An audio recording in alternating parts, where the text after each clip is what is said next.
خواتین کا اذان سے پہلے نماز پڑھنا۔ میں نمازوں کی اذان کا انتظار نہیں کرتی بلکہ کیلنڈر پر نماز شروع ہونے کا وقت دیکھ کر نماز پڑھ لیتی ہوں۔ کیا میرا یہ طرز عمل ٹھیک ہے یا اذان کا انتظار کرنا چاہیے؟ مسز فردوس انڈیا سے۔ جی آپ نماز پڑھ لیں، کیلنڈر پہ دیکھ کے نماز ہو جائے گی۔ اذان کا انتظار خواتین کے لیے ضروری نہیں ہے۔ البتہ فجر کے جو صبح صادق کا جو نقشہ ہے نا، اس میں اختلاف ہے۔ بہت سے علماء تو کہتے ہیں یہی جو فجر جو ہے یہ صبح صادق 18 ڈگری پر ہوتی ہے، اور انڈیا پاکستان میں نقشے اسی حساب سے چھپے ہیں۔ لیکن حضرت مفتی رشید احمد صاحب اور بہت سارے ماہر فلکیات کی رائے ہے کہ 15 ڈگری پہ ہوتی ہے۔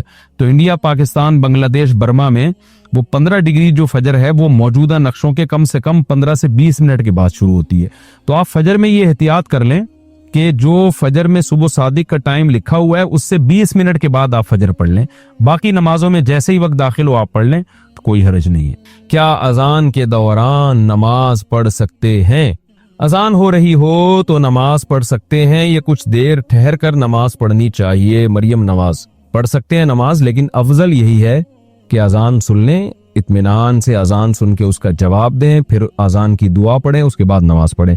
رسول اللہ صلی اللہ علیہ وسلم نے فرمایا کہ جب مؤذن اذان کہے تو فقولوا مثل ما قال المؤذن، تو وہی الفاظ دہرایا کرو جو مؤذن کہہ رہا ہے، لیکن حی علی الصلاۃ اور حی علی الفلاح پہ لا حول ولا قوت الا باللہ کہا کرو۔ تو اگر آپ اذان کے دوران نماز پڑھیں گی تو پھر یہ اذان کا جواب کون دے گا؟ تو اس لیے بہتر یہی ہے کہ اذان کے دوران اذان سنی جائے، انہی الفاظ کو دہرایا جائے کہ اللہ ہم بھی اقرار کرتے ہیں کہ تیرے سوا کوئی عبادت کے لائق نہیں، اور پھر آخر میں درود شریف پڑھ کے نبی صلی اللہ علیہ وسلم پہ دعا پڑھی جائے۔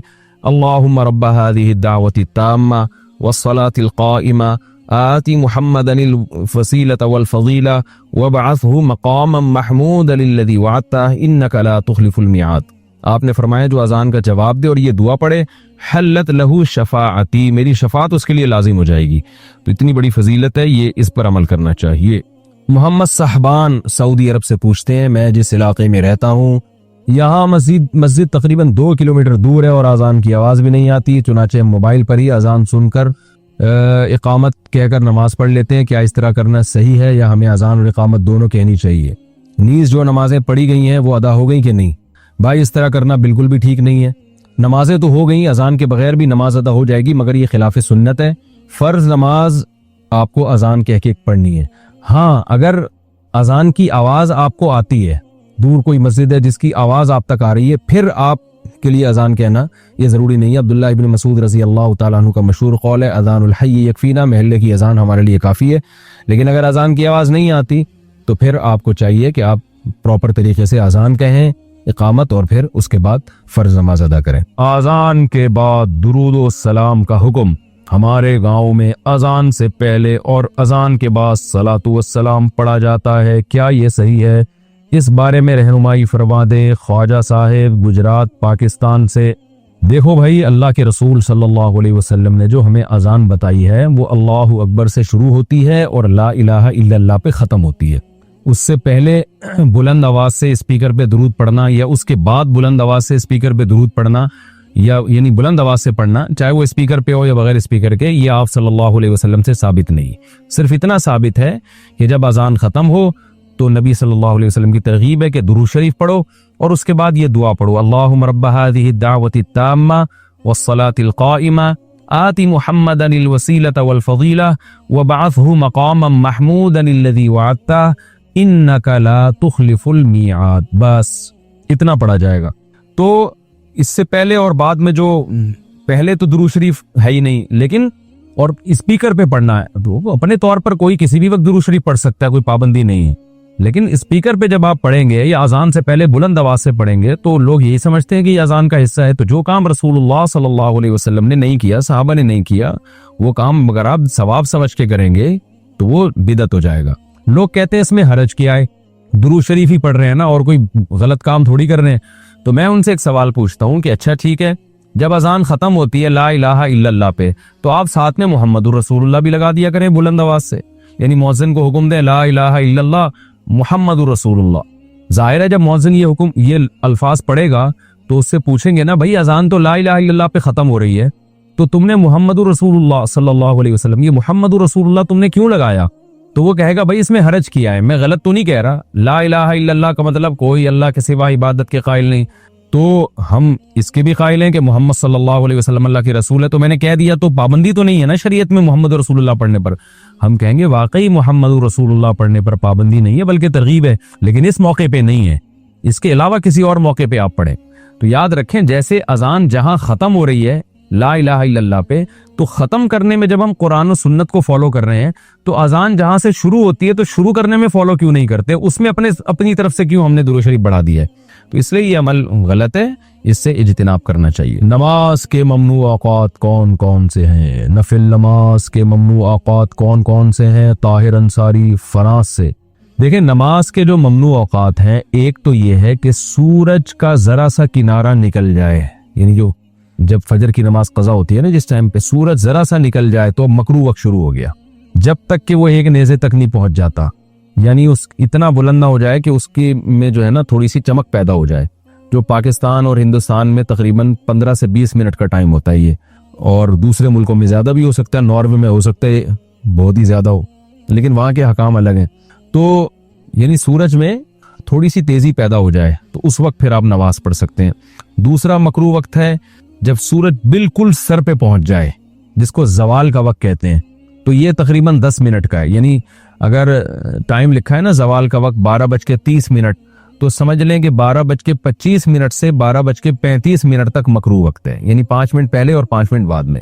اور جب سورج غروب ہونے لگتا ہے تو جب غروب ہونے کے قریب پہنچ جائے گا, یعنی غروب ہونے سے ہندوستان پاکستان میں تقریباً 15 سے 20 منٹ پہلے, جب اس میں کی تیزی میں کمی پیدا ہو جائے, یعنی سورج کی چمک باقی نہ رہے, تو غروب ہونے سے 15-20 منٹ پہلے تک یہ ایسا ہوتا ہے, تو اس وقت بھی مکروہ وقت شروع ہو جاتا ہے. اس وقت بھی کوئی نماز نہیں پڑھ سکتے جب تک سورج مکمل غروب نہ ہو جائے. البتہ اس دن کی عصر اگر نہ پڑی ہو تو پھر پڑھیں گے آپ, کیونکہ عصر کا وقت باقی رہتا ہے, اگرچہ مکروہ ہے عصر کو اتنی دیر تک تاخیر کرنا گناہ ہے, لیکن بہرحال وہ والی عصر آپ کو پڑھنی پڑے گی اس دن کی, اس کے علاوہ کوئی نماز نہیں پڑھ سکتے آپ. تو یہ 3 اوقات مکروہ ہیں, اس کے علاوہ کوئی وقت مکروہ نہیں ہے. مفتی صاحب غامدی صاحب نے بہت واضح طور پر یہ بات کہی ہے کہ قادیانی امام کے پیچھے نماز جائز ہے اگر وہ نماز صحیح پڑھا رہا ہو, اور ان کا یہ بھی ماننا ہے کہ امامت کوئی غیر مسلم ملحد قادیانی بھی کرا سکتا ہے اور نماز ہو جائے گی. مزید وہ یہ بھی کہتے ہیں کہ ختم نبوت کا انکار کفر ہے, مگر ہم منکرین ختم نبوت کو کافر نہیں کہیں گے. کیا اب بھی غامدی صاحب مسلمان ہیں؟ غامدی صاحب جو کچھ کہہ رہے ہیں بالکل اپنے لحاظ سے ان کو یہی کہنا چاہیے, کیونکہ انسان کی جب تحقیق کا کوئی سر پاؤں نہ ہونا. دیکھو ایک بات خوب اچھی طرح سمجھو, یہ جو دلائل ہم کہتے ہیں نا, جب بھی کوئی مسئلہ اخذ کیا جاتا ہے, آپ لوگ کی توجہ ہے نا, جب بھی ہم کہتے ہیں نا یہ چیز حلال ہے, یہ حرام ہے, یہ جائز ہے, یہ ناجائز ہے, تو یہ شریعت کے دلائل سے ہم اخذ کرتے ہیں, ایسا ہی ہے نا, کیا خیال ہے؟ اور شریعت کے دلائل کتنے ہیں؟ 4. صرف شادیاں اسلام میں 4 نہیں ہیں, شریعت کے دلائل بھی کتنے ہیں؟ کیونکہ 4 بولتے ہیں ایک دم دماغ ادھر جانا شروع ہو جاتا ہے لوگوں کا, تو 4 کے علاوہ بہت ساری چیزیں شادیوں کے علاوہ بھی 4 ہیں. مشہور فرشتے 4 مشہور ہیں, مجتہدین مشہور 4 ہیں, وغیرہ وغیرہ. تو 4 دلائل ہوتے ہیں. اس پہ کلپ بنا لینا اچھے طریقے سے, میرے کوئی ڈھنگ کا کلپ نہیں آ رہا ہوتا مارکیٹ میں. نمبر 1 قرآن ہے, نمبر 2 حدیث ہے, نمبر 3 اجماع ہے, نمبر 4 قیاس ہے. قرآن تو دلیل سب مانتے ہیں بھائی, سب سے پہلے مسئلہ کہاں دیکھا جاتا ہے؟ قرآن میں. پھر قرآن ہی نے حکم دیا نبی کی اطاعت کا. غامدی صاحب نے حدیث کو بھی حجت نہیں مانتے, حالانکہ قرآن کہہ رہا ہے ان ہوا الا وحی یوحا, نبی اپنی طرف سے کوئی بات نہیں کرتے, وہ سب باتیں اللہ کا پیغام ہے جو نبی پہنچا رہے ہیں. اور قرآن نے بھی کہا وَيُعَلِّمُهُمُ الْكِتَابَ وَالْحِكْمَةَ, قرآن کی تشریح کون کرے گا؟ نبی کریم صلی اللہ علیہ وسلم کریں گے. تو نبی کا کوئی عمل قرآن کے خلاف نہیں ہو سکتا. بعض دفعہ میں لگتا ہے ایسا, لیکن ہوتا نہیں ہے. آپ پھر اس کی قسمیں متواتر ہو, خبر واحد ہو, وغیرہ وغیرہ, وہ ایک الگ تقسیم ہے. تیسرے نمبر پہ ہے اجماع. امت کسی بات پر متفق ہو گئی نا, تو وہ امت کبھی بھی غلطی پہ جمع نہیں ہو سکتی. کسی بات پر امت جمع ہو گئی تو اب ہمیں مزید کسی دلیل کی ضرورت نہیں رہتی ہے, کیونکہ اجماع مستقل ایک دلیل ہے. یہاں غامدی صاحب گڑبڑ کرتے ہیں, وہ کہتے ہیں اس کی کیا دلیل ہے کہ اجماع حجت ہے؟ قرآن نے اجماع کو حجت قرار دیا ہے. قرآن نے کہا وَمَن يَتَّبِعْ غَيْرَ سَبِيلِ الْمُؤْمِنِينَ, جو بھی مسلمانوں کے راستے کو چھوڑ کے چلے گا نُوَلِّهِ مَا تَوَلَّى, جہاں جا رہا ہے ہم اس کو جانے دیں گے, بالآخر اس کو جہنم میں دھکیل دیں گے. تو پتہ چلا مسلمانوں کے طریقے کو فالو کرنا اسلام میں ضروری ہے. میں نے ایک دفعہ یہ بیان کیا تھا تو نیچے کسی نے کمنٹس کیے ہوئے تھے کہ لو بھائی یہود و نصارہ بھی تو اسی طرح تباہ ہوئے, اپنے علماء کو فالو کیا انہوں نے اور دیکھا پبلک کیا کر رہی ہے, تو یہودی اور عیسائیوں نے بھی اپنی اصل کتابوں کو چھوڑ دیا اور پبلک کو دیکھا, عوام کو دیکھا, تو سب گمراہ ہو گئے. یہ دلیل دی ہے. تو مسلمان بھی وہ قرآن و سنت کو چھوڑ دیں, قرآن کو چھوڑ دیں اور دیکھیں مسلمان کیا کر رہے ہیں. تو مجھے اسی وقت سے خیال تھا اس کا میں جواب دوں گا. دیکھو یہود و نصارہ میں اور اس امت میں فرق ہے. یہود و نصارہ کے بارے میں تورات اور انجیل میں کہیں بھی نہیں ہے کہ پوری امت گمراہ نہیں ہو سکتی. قرآن اس امت کے بارے میں کہہ رہا ہے کہ جو مسلمانوں کے راستے کو چھوڑے گا وہ تباہ و برباد ہو جائے گا. قرآن یہ بھی تو کہہ سکتا تھا کہ جو قرآن کے راستے کو چھوڑے گا, جو حدیث کے راستے کو چھوڑے گا, یہ کہہ سکتا تھا نا قرآن نے یہ کہا وَمَن يَتَّبِعْ غَيْرَ سَبِيلِ الْمُؤْمِنِينَ, مسلمانوں کے راستے کے علاوہ کسی اور ٹریک پہ چلے گا گمراہ ہو جائے گا. کیا مطلب؟ اللہ کو یہ بات معلوم تھی کچھ لوگ قرآن و سنت کی وہ تشریح کریں گے جو مسلمانوں کے طریقے کے علاوہ ہوگی, جس پر اکثر مسلمان نہیں ہوں گے. اس میں اللہ نے گواہی دے دی ہے کہ یہ امت یہود و نصارہ کی طرح نہیں ہے, یہ امت گمراہی پہ جمع نہیں ہوگی. اس میں جو قرآن و سنت کو مسلمین کی بڑی تعداد فالو کرے گی, تو قرآن و سنت کی کوئی بھی ایسی تشریح لے کر آئے جو عامۃ المومنین وہ تشریح نہیں کر رہے ہوں, تو اس کا مطلب وہ گمراہی کے راستے پہ لے کے جا رہا ہے آپ کو.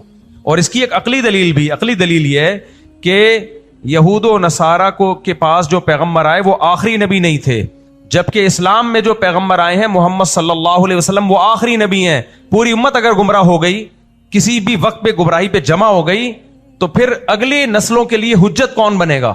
غامدی صاحب اس کا جواب یہ دے سکتے ہیں قرآن حجت بنے گا. سوال پیدا ہوتا ہے کوئی قرآن پہ اشکال کر لے گا کہ پوری امت جب گمراہی پہ جمع ہو سکتی ہے تو ہو سکتا ہے یہ قرآن ہی غلط پیش کر رہی ہو, ہمارے سامنے قرآن پیش کرنے میں غلطی کر رہی ہو. تو اس لیے اجماع سب سے بڑی دلیل ہے. اور ایک بات یاد رکھو, اجماع کا دلیل میں تیسرے نمبر پہ آتا ہے اجماع, لیکن رتبے میں اجماع تیسرے نمبر پر ہے, عملی طور پر اجماع پہلے نمبر پر ہے. اجماع جو دلیل میں جب پریکٹیکلی فالو کیا جائے گا تو سب سے پہلے اجماع کو فالو کیا جائے گا. بات آ رہی ہے سمجھ میں؟ دیکھو کچھ لوگوں کے پاس کچھ اختیارات ہوتے ہیں اور کچھ ان کے ماتحت ہوتے ہیں, لیکن پریکٹیکلی اس ماتحت کا درجہ کم ہونے کے باوجود پریکٹیکلی اختیارات اس کے پاس ہوتے ہیں. اور آسان مثال دو, آپ میدان جنگ میں لڑ رہے ہیں, میجر آپ کی کمانڈ کر رہا ہے. کون کمانڈ کر رہا ہے فوجیوں کی؟ میجر. اس وقت اس میجر کے ماتحت جو فوجی ہوں گے نا, پریکٹیکلی ان کی نظر میں اس اپنے آفیسر کی ویلیو چیف آف آرمی سے بھی زیادہ ہوگی. نہیں آئی سمجھ میں بات؟ پریکٹیکلی وہ اس میجر کے آرڈر کو فالو کرنے کے پابند ہوں گے. حالانکہ ہو سکتا ہے 5 سال پہلے آرمی چیف نے ان کو کچھ اور کہا ہو. اس سے یہ نہیں ہوگا کہ اس میجر کا درجہ آرمی چیف سے بڑھ گیا ہے, بلکہ خود اس آرمی چیف ہی کا بنایا ہوا قانون یہ ہوگا, وہ بھی اسی پہ خوش ہوگا. بھائی میدان جنگ میں تم نے اسی کو فالو کرنا ہے جو تمہارا آفیسر ہو. اس کے بنانے سے یہ مقام اس کو ملا ہوگا کہ بھئی جنگ میں جو اس وقت آپ کا سپریم کمانڈر ہے آپ نے اس کو فالو کرنا ہے. اب بات کو سمجھو اچھی طریقے سے. قرآن نے ہمیں یہ بتایا, حدیث نے ہمیں یہ بتایا کہ امت کبھی بھی گمراہی پہ جمع نہیں ہو سکتی. اللہ کے کہنے سے ہم نے یہ مانا ہے. اس پہ بہت ساری حدیثیں, متواتر حدیثیں اجماع کی حجیت پر. لا تجتمع امتی علی ضلالہ, نبی نے فرمایا میری امت کبھی گمراہی پہ جمع بولو نہیں ہوگی. اس میں امت کے الفاظ ہیں, صرف صحابہ نہیں ہیں. نہ صحابہ گمراہی پہ جمع ہو سکتے ہیں, نہ چاروں امام گمراہی پہ جمع ہو سکتے ہیں, نہ سارے محدثین گمراہی پہ جمع ہو سکتے ہیں. یہ اتنا بڑی امت, یہ معصوم ہے من حیث الامہ. فرد اس میں گمراہ ہو سکتے ہیں, پوری امت گمراہ نہیں ہو سکتی. تو یہ ہمیں بتایا کس نے؟ قرآن نے, حدیث نے, جن کا درجہ اجماع سے زیادہ ہے. لیکن جب ایک دفعہ جب بتا دیا تو اب اگر ہمیں کوئی آیت اجماع کے خلاف لگ رہی ہوگی تو پریکٹیکلی ہم اس آیت کو فالو نہیں کریں گے بلکہ اجماع کو فالو کریں گے. اور آیت کے بارے میں ہم یہ کہیں گے کہ ہم قرآن کو چھوڑ نہیں رہے ہیں, اسی قرآن نے بتایا ہے کہ اجماع حجت ہے, لہذا اجماع اگر کچھ کہہ رہا ہے تو اس کا مطلب قرآن کی آیت کا یا تو یہ مطلب نہیں ہے جو ہم سمجھ رہے ہیں, یا یہ آیت منسوخ ہو چکی ہے, لیکن اس کے منسوخ ہونے کا ہمارے پاس کوئی علم نہیں ہے. کیونکہ اجماع غلط نہیں ہو سکتا, کیونکہ اجماع کو اگر آپ نے غلط مان لیا نا کہ امت گمراہی پہ جمع ہے, سب سے پہلے قرآن مشکوک ہو جائے گا. کیا دلیل ہے آپ کے پاس؟ یہ وہی قرآن ہے.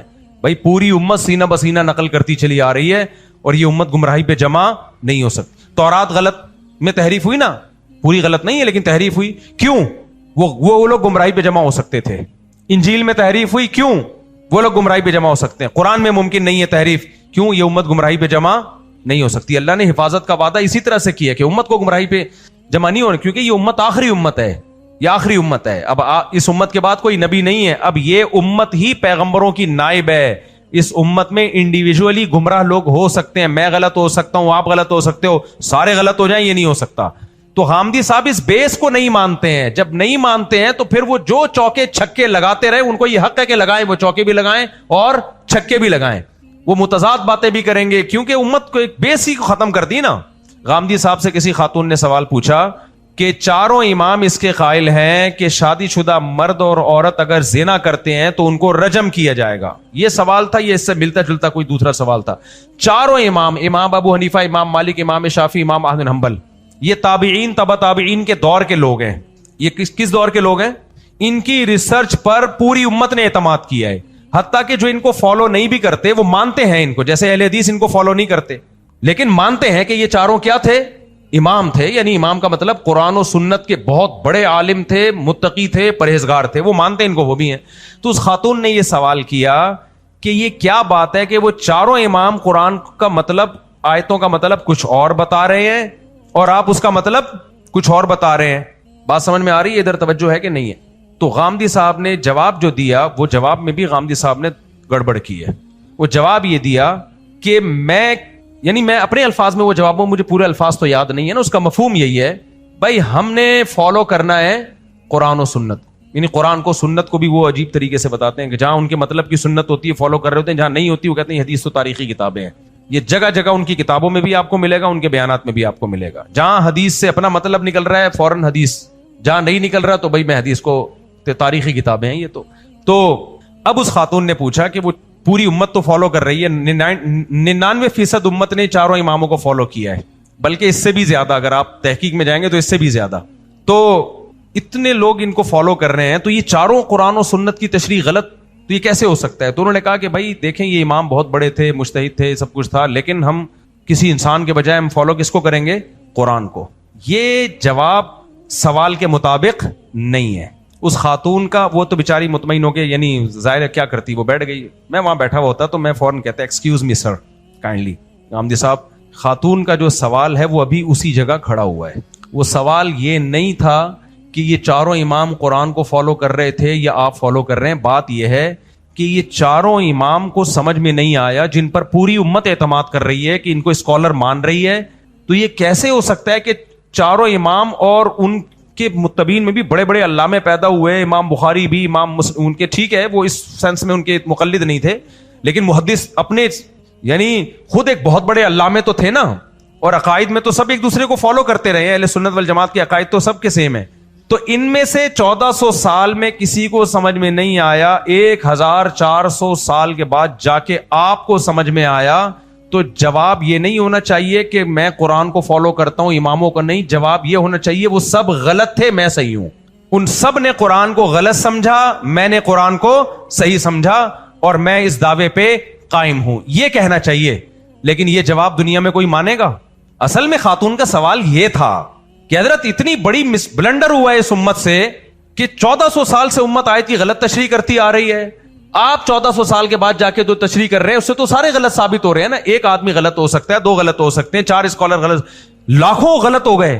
تو سوال یہ, جواب یہ ہونا چاہیے تھا غامدی صاحب کا کہ ہاں وہ 100% انہوں نے غلط سمجھا, میں نے صحیح سمجھا.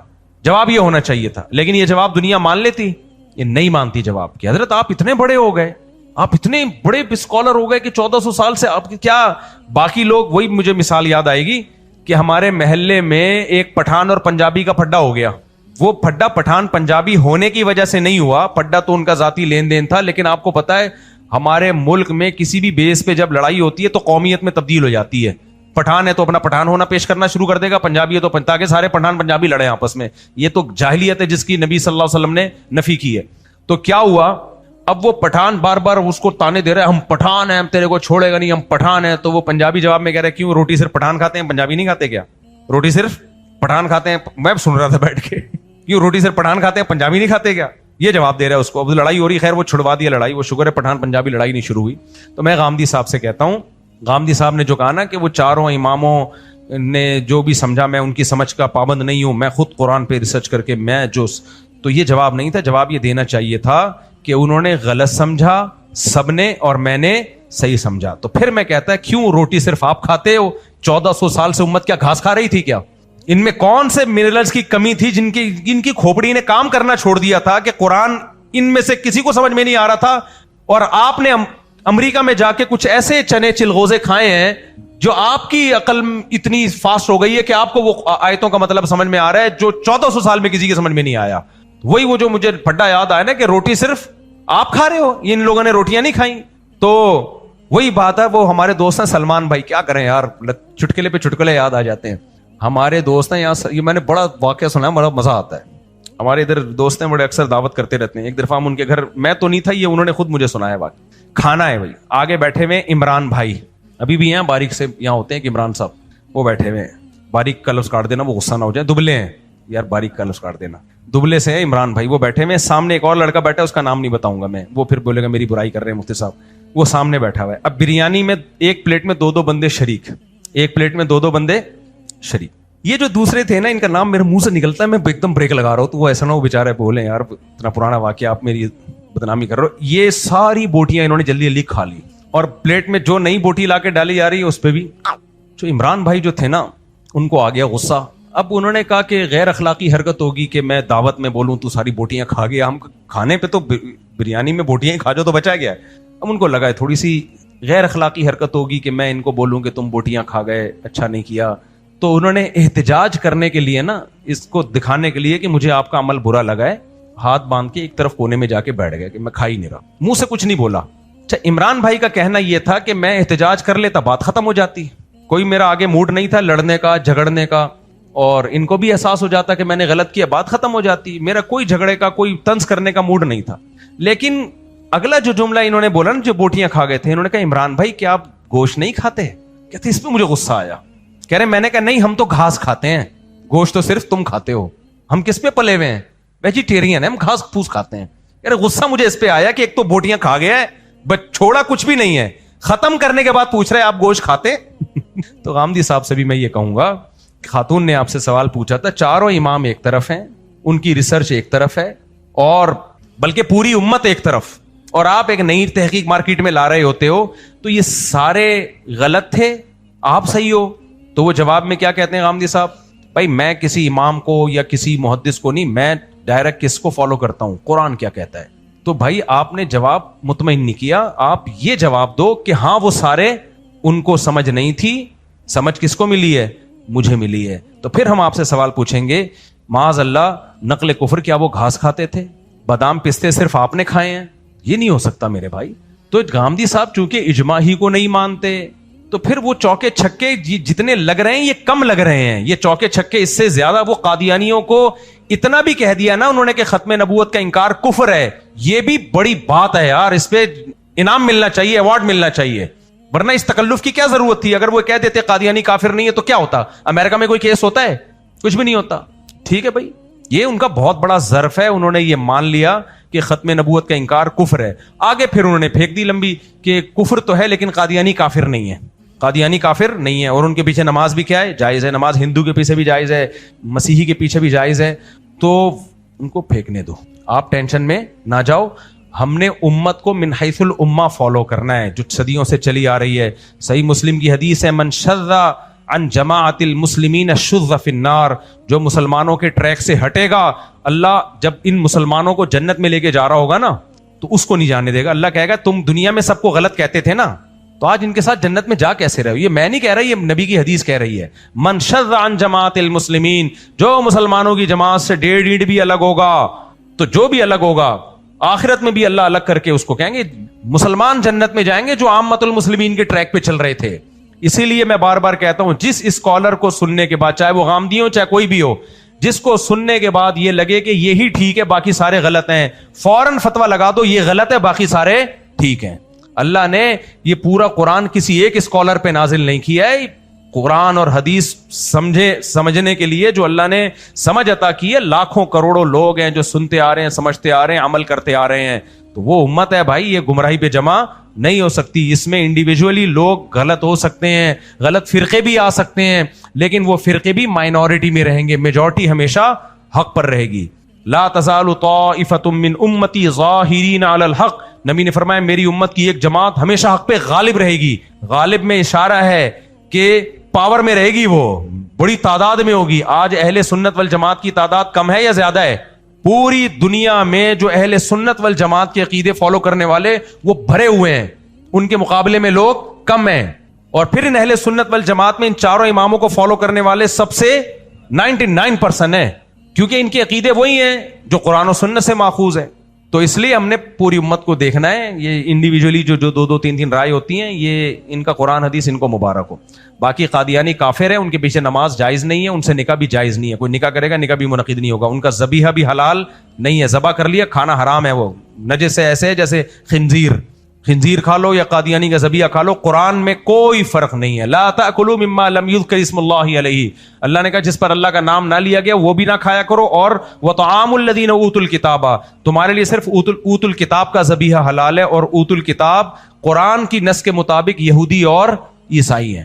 قادیانی اوت الکتاب میں یعنی اہل کتاب میں داخل نہیں ہے. وجہ اس کی ہے کہ ان کا جرم یہود و نصارہ سے زیادہ ہے, ان کا جرم ان سے زیادہ ہے. جرم زیادہ کیوں ہے کئی دفعہ میں ایکسپلین کر چکا ہوں. انجینئر علی مرزا نے بھی یہ حرکت کی تھی کہ قادیانیوں کو فیور دینے کی کوشش کی تھی. اس نے کہا تھا بھائی قادیانی تو بخاری کو بھی مانتے ہیں اور اسی قرآن کو بھی مانتے ہیں, یہود و نصارہ تو ہمارے نبی کو بھی نہیں مانتے, تو قادیانی ان سے کم درجے کے کافر ہیں. یہ غلط ہے. قادیانی ہماری نظر میں ہندو سے, یہودی سے, عیسائی سے بدتر کافر ہے. کیوں, اس کی اب میں وجہ بیان کرتا ہوں.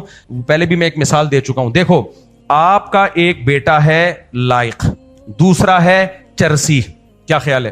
غلط ٹریک پہ چل پڑا ہے. ہیں دونوں کس کے بیٹے؟ آپ کے. اب مجبور ہو گئے, ٹھیک ہے یار آپ بڑے خاندانی آدمی ہو, آپ کے تصور نہیں ہے کہ آپ کی اولاد میں کوئی چرس پی ہے. تو محلے میں ایک چرسی لڑکا رہتا ہے, آپ کو اس سے کوئی لینا دینا ہوگا؟ کوئی آ کے کہتا ہے جی وہ چرس پیتا ہے اور آپ کو نہیں مانتا اور یہ ہے وہ, آپ بولیں گے بھائی نہ مانے, اس کا اپنا مسئلہ ہے, میں دیکھ لوں گا. میں اس کو وراثت سے کیا کر دوں گا؟ محروم. کیونکہ میں اس کا باپ نہیں ہوں تو میں وراثت سے کیا کروں گا؟ اس کو نہیں دوں گا اس کو وراثت. اچھا ہے, نہ ماننے میں میرا فائدہ ہے, میری ساری وراثت کس میں جائے گی؟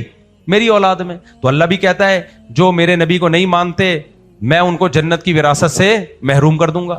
ٹھیک ہے نا, یہاں تک بات کلیئر ہو گئی. آخرت میں انتقام لے لوں گا ان سے. تو یہاں تک اتنا جرم اتنا ہے. اللہ کہے گا میں نہیں دوں گا آخرت ان کو, نہیں مانتے میرے پیغمبر کو, جرم ہے. دنیا میں اللہ کہتے ہیں سب کے ساتھ کیسا سلوک کرو؟ اچھا سلوک.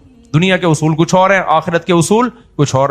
آپ بھی اپنے بیٹے سے کہو گے کہ بیٹا وہ چرسی ہے, چرس پیتا ہے, لیکن تمہارا اس سے کوئی لینا دینا نہیں ہے, جب ملا کرو سلام کر لیا کرو اور اچھا سلوک ہر ایک کے ساتھ کرو. یہی کہیں گے نا ابا. لیکن محلے میں ایک چرسی ہے جو چرس پیتا ہے, ساری کرمنل ایکٹیویٹیز میں ہے, اور کہتا ہے میں, آپ کا نام فار ایگزامپل جمشید ہے, بیٹا تم یہ حرکتیں کرتے ہو, تم ہو کس کے بیٹے؟ میں جمشید کا بیٹا ہوں. اب جمشید برداشت کر لے گا؟ ہیں جمشید کہے گا نیچ خاندان کے گھٹیا آدمی, تو چرس پی, تو ہیروئن پی, جو مرضی کرنا ہے کر, تو مجھے تو اپنے آپ کو میرے کھاتے میں کیوں ڈال رہا ہے؟ اپنے آپ کو مجھے اپنا باپ کس حیثیت سے کہہ رہا ہے؟ اس سے تو میری انسلٹ ہے.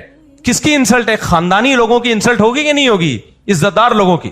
باپ کا بیٹا بھی کہے گا ابا یہ ہمارا بھائی بنا پھر رہا ہے, یہ تو ہمارا خاندان, اس سے تو میرے رشتے نہیں ہوں گے. لوگ کہیں گے ان کا بھائی چرس پیتا ہے. اب ابا اس کا بائیکاٹ کرے گا اس وقت تک جب تک یہ چرسی اس باپ کا نام اپنے نام سے ہٹائے گا نہیں. آپ بائیکاٹ کرو گے, آپ اپنی اولاد کو بولو گے اس کو سلام نہیں کرنا, اس کو سلام کا جواب نہیں دینا, اس کے کھانے میں, اس کی دعوتوں میں نہیں جانا. بائیکاٹ جب تک یہ میرا اپنے نام سے میرے لیبل نہیں ہٹا لیتا. کیونکہ ہماری طرف منسوب کیوں کر رہا ہے بھائی؟ تو اس جھوٹے مکار کو, چرسی ہیروئنچی شرابی کو میرے کھاتے میں کیوں ڈال رہا ہے؟ اب سمجھو بات کو. عیسائی, مسیحی, ہندو جتنے بھی ہیں جو مرضی کریں, اپنی ان حرکتوں کو اسلام قرار نہیں دیتے اور اپنے اس عمل کو محمد صلی اللہ علیہ وسلم کے کھاتے میں نہیں ڈالتے. مرزا غلام احمد قادیانی نے جھوٹی نبوت کا دعویٰ کیا اور اس اپنے آپ کو کس کے کھاتے میں ڈالا؟ محمد صلی اللہ علیہ وسلم کے, کہ میں محمد صلی اللہ علیہ وسلم کا ذلی نبی ہوں. اور قادیانی اس جھوٹے نبی کو مان کے اپنے آپ کو مسلم قرار دیتے ہیں, اس عمل کو اسلام قرار دیتے ہیں. بھائی اسلام جھوٹے نبیوں سے بری.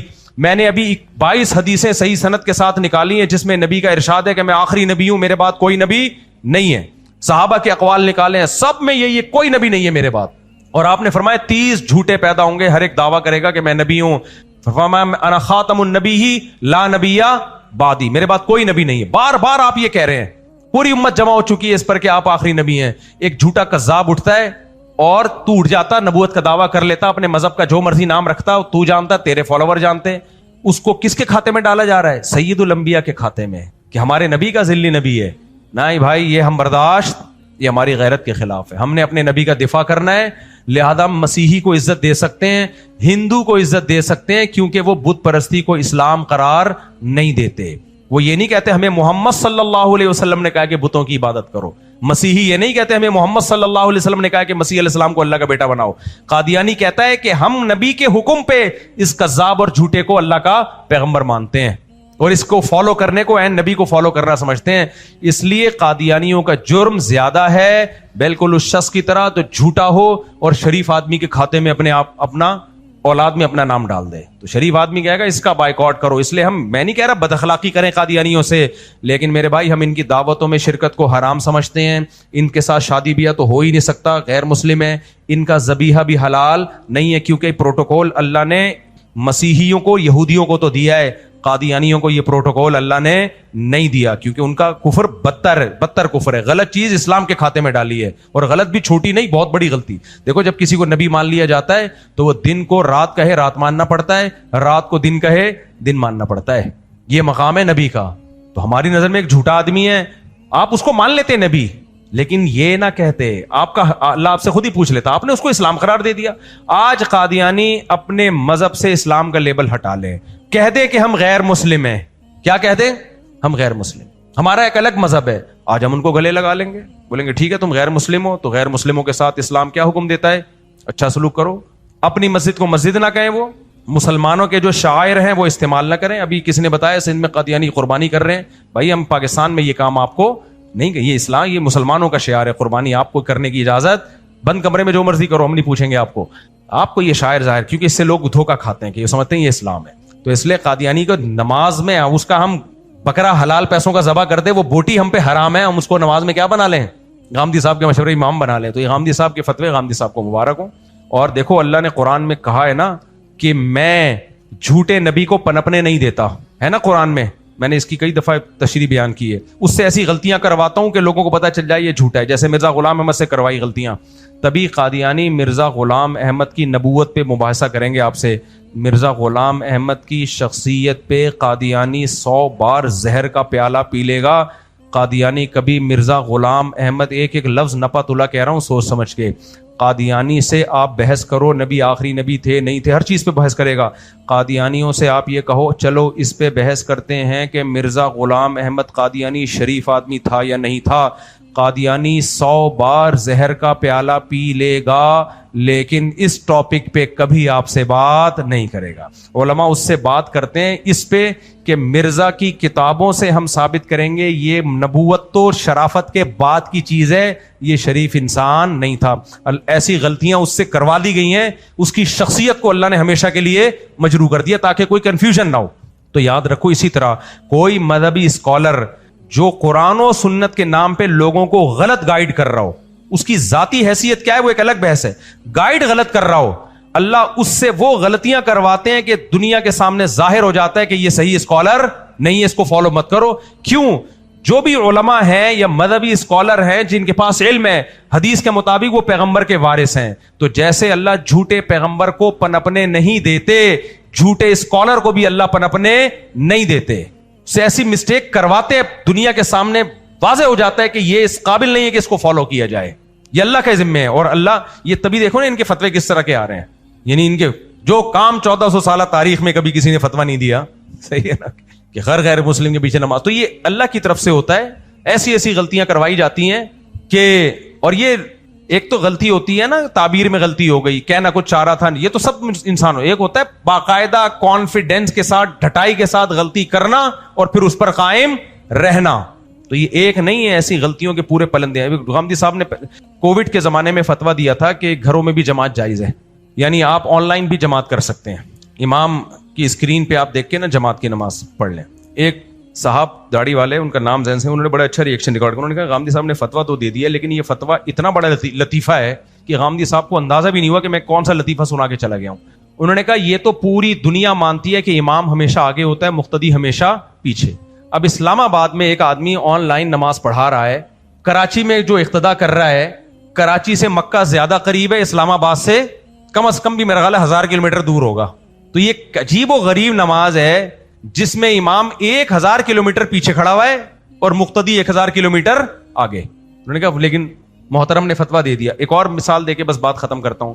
ٹیلی ویژن میں نا ایک دفعہ پروگرام چل رہا تھا یہ فلکیات پر, کہ چاند کا جو چاند دیکھ کے ہم جو روزہ رکھتے ہیں تو رویت ہلال کمیٹی کی ضرورت کیا ہے, فلکیات کی کیلکولیشن سے ہمیں کر لینا چاہیے, تو دیکھنے کا تکلف کی کیا ضرورت ہے. اس ٹاپک پر بات کرنی تھی, مجھے بھی بلایا اور غامدی صاحب کے ایک شاگرد تھے ان کو بھی بلایا. اچھا جی, اب میں تو اس پہ تیاری کر کے گیا تھا, مجھے پتا ہمارے جامعہ والے تو فلکیات میں بے انتہا ایکسپرٹ ہیں, تو میں نے اپنے دوستوں سے جو فلکیات میں ماہر ہیں علماء میں ان سے بھی رابطہ کیا, پورا مسئلے کو سمجھ کے گیا. تو غامدی صاحب کے جو شاگرد بیٹھے ہوئے تھے نا, انہوں نے پہلے پوری سائنس پہ اپنی افلاطونی اور بقراتی جھاڑ دی. سائنس, یہ مولوی سائنس کو نہیں مانتے اور اصل میں تو یہ وغیرہ وغیرہ. جب فلکیات پہلے زمانے میں تو ممکن نہیں تھا.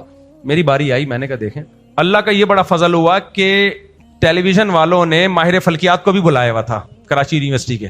میں نے کہا بھائی صاحب آپ نے سائنس کے زمین آسمان کے خلابے ملا دیے, پہلے یہ تو پوچھو سائنسدان کیا کہتے ہیں, کیا فلکیات کی کیلکولیشن پر یہ ممکن بھی ہے. میں نے کہا ماہر فلکیات کہتے ہیں کہ فلکیات کی کیلکولیشن پر یہ پورا اس پہ ڈیپینڈ کر دینا یہ ممکن ہی نہیں ہے. کیوں ہوتا یہ ہے کہ فلکیات کی روح سے بعض دفعہ ہمیں یہ 3 کنڈیشن ہوتی ہے چاند کی. ایک کنڈیشن تو یہ ہوتی ہے کیلکولیشن کر کے پتا چل جاتا ہے 100% نظر آنے کا چانس ہے. بعض دفعہ یہ ہوتا ہے کیلکولیشن سے پتا چل جاتا ہے کہ ماہر فلکیات کہہ دیتے ہیں کہ اتنا موٹا چاند ہوگا کہ سب کو نظر آئے گا, تو اس میں تو ویسے ہی نظر آئے گا. اس میں آپ فلکیات والے پہلے اعلان کر سکتے ہیں کہ نظر آئے گا اور پوری دنیا بھی اپنی آنکھوں سے دیکھ لے گی. ایک کنڈیشن یہ ہوتی ہے کہ ماہر فلکیات کہتے ہیں کہ نظر آنے کا چانس ہی نہیں ہے, یہاں نظر آئے گا ہی نہیں. یہاں فلکیات سے یہ فائدہ اٹھایا جا سکتا ہے کہ بھائی کیلکولیشن کی روح سے جب ہے ہی ایک چیز نہیں تو کمبخت تجھے نظر کیسے آ گیا, صحیح ہے نا. یہاں فائدہ اٹھایا جا سکتا ہے اور رویت ہلال کمیٹی یہ فائدہ اٹھاتی ہے, ماہر فلکیات سے رابطہ کرتی ہے. اس کے لیے ہمیں کسی جدید قانون اور ضابطے کی ضرورت نہیں ہے. ایک کنڈیشن یہ ہوتی ہے جس میں ماہر فلکیات کہہ رہے ہوتے ہیں اتنا باریک ہوگا کہ میں بھی نظر آ جائے اور میں بھی نظر نہ آئے. یہاں وہ بھی کہتے ہیں بھائی ہم نہیں کہہ سکتے کہ ہوگا کہ نہیں ہوگا. تو ماہر فلکیات نے مجھے سپورٹ کیا, کہہ رہے ہیں مفتی صاحب بالکل صحیح بات کر رہے ہیں, یہ لوگ ماہر فلکیات سے پوچھے بغیر ڈال دیتے ہیں کہ فلکیات پہ رکھ دو, حالانکہ ماہر فلکیات خود کہہ رہے ہوتے ہیں کہ یہ رویت کے بغیر ممکن ہی نہیں ہے.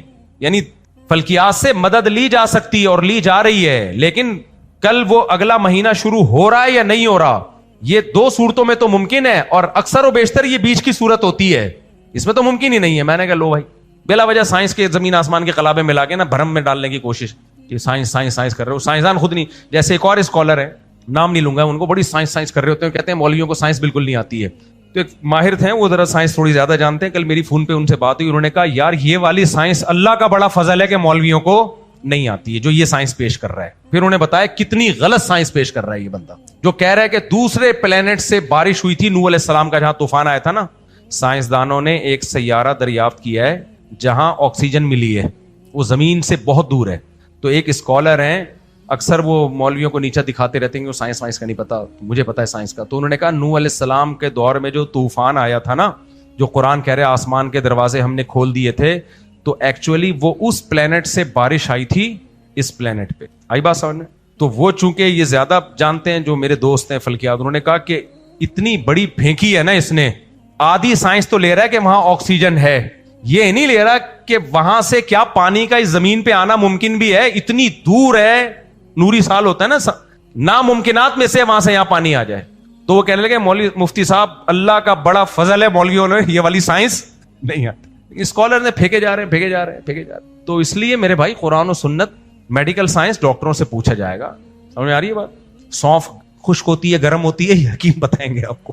صحیح, کھچڑی چاول حکیم یہی کہہ رہے ہوتے ہیں, بادی ہے گرم ہے, گرم تر ہے, گرم خشک ہے, یہ حکیموں کا ٹاپک ہے, عضلاتی ہے اور پتہ نہیں کیا کس طرح کی ان کے اصطلاحات چلتی ہیں حکیموں کی. جب بھی آپ حکیم کے پاس جاؤ نا, میں کھجور کھا رہا ہوں, کہنے خشک ہے اس کے ساتھ دودھ ملا لیں, حکیم یہ کہہ رہے ہوتے ہیں. اور واقعی کھجور کے ساتھ دودھ ملاؤ بڑا فائدہ ہوتا ہے. یہ خشک ہے, دودھ ملا لو, دودھ تر ہوتا ہے تو گرم خشک مل کے معتدل ہو جائے گا. لیکن یہ بات ہے حکیم پھینکو, بہت سے پھینکو بھی ہوتے ہیں لیکن سارے پھینکو نہیں ہوتے. میں آپ کو ویسے ہی ایک ٹوٹکا بتا رہا ہوں, اپنے بچوں کو یہ کھلانا شروع کر دو. رات کو گرم دودھ بوائل کرو, چند کھجوریں گھٹلی نکال کے ڈال دو, اور صبح بچوں کو ناشتے میں یہ کھلا دو. لال ٹماٹر نہ ہو جائے میرا نام بدل دیں, یا تو کوئی بیماری ہوگی ان کو جس کی وجہ سے ورنہ ہو جائے گا. بہت فائدہ مند چیز ہے, تو وہ لیکن پھینکو زیادہ ہوتے ہیں. بہرحال تو ہر چیز کا ایک میرے بھائی موضوع ہوتا ہے, تو اس لیے دین علماء سے سیکھا جائے گا. غامدی صاحب نے بول دیا قادیانی کے پیچھے نماز ہو سکتی ہے, تو غامدی صاحب نے یہ جو کہہ دیا نا کہ ختم نبوت کا انکار کفر ہے, اتنا کافی ہے. اس سے زیادہ آپ ان سے توقع نہ رکھیں, اور شاید اللہ اسی پہ ان کو بخش دے. ہمارے دارالعلوم کرنگی میں, دارالعلوم کرنگی والے بڑے پولائٹ سے اچھے علماء ہوتے ہیں, بڑے, آپ نے ان کی جذباتی تقریریں اور یہ ٹھش پش فلانا کافر یہ نہیں دیکھا ہوگا. یعنی پاکستان کے تمام مدارس میں سب سے زیادہ جو دھیما اور علمی انداز ہے نا وہ دارالعلوم کرنگی کا, اکثریت کے اعتبار سے. وہاں ایک سیاسی لیڈر چلے